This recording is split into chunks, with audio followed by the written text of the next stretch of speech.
रात के करीब 12 बज रहे थे और गांव में सन्नाटा था।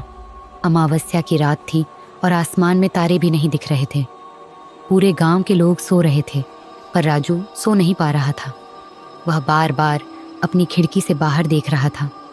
उस पुराने बगीचे की ओर देख रहा था जहां गांव वाले जाने से डरते थे। लोग कहते थे कि पिचासनी उस बगीचे में रहती है जो अमावस्या की रात को बाहर निकलती है। राजू ने इन कहानियों पर कभी विश्वास नहीं किया। उसे हमेशा लगता था कि ये सब महज एक अफवाह है, इसके पीछे कोई आधार नहीं है। पर उस रात कुछ अलग सा महसूस हो रहा था।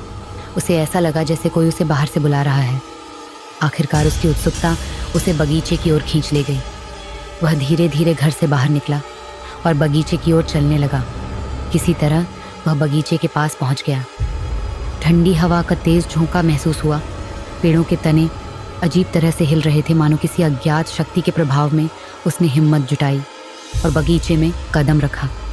चारों तरफ घना अंधेरा था, लेकिन उसकी आंखें धीरे धीरे अंधेरे में देखने की अभ्यस्त होने लगी। अचानक उसे एक महिला की धीमी हंसी सुनाई दी।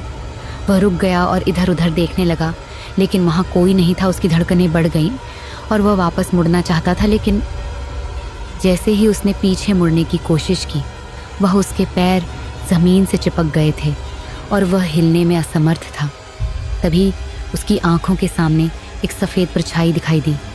यह लाल आंखों वाली एक महिला की आकृति थी और उसके बाल बिखरे हुए थे और उसका चेहरा विकृत था। उसकी हंसी इतनी अजीब थी कि राजू समझ गया कि वह पिचासनी है। उसने भागने की कोशिश की, लेकिन उसके पैर अभी भी अटके हुए थे। पिचासनी धीरे धीरे उसके पास आई। उसकी लाल आंखें राजू की आंखों में घूर रही थीं।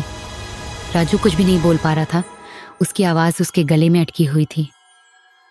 पिचासनी ने अपना हाथ आगे बढ़ाया और राजू की ओर हाथ बढ़ाने लगी। राजू को लगा जैसे उसकी सांसें थम जाएंगी।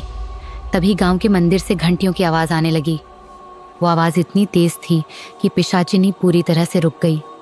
घंटियों की आवाज़ तेज़ होने पर वो एक पल के लिए पीछे हट गई। धीरे धीरे पिचासिनी धुंधली होने लगी और आखिरकार गायब हो गई। राजू ने राहत की सांस ली और किसी तरह वहां से भाग गया। घर पहुंचकर उसने दरवाज़ा बंद किया और कांपते हुए बिस्तर पर लेट गया। अब उसे एहसास हुआ कि बगीचा वाकई शापित था। उस रात के बाद राजू ने कभी अपने बगीचे से बाहर निकलने की हिम्मत नहीं की। अब उसे गांव वाले की दी गई चेतावनी पूरी तरह से समझ आ गई थी।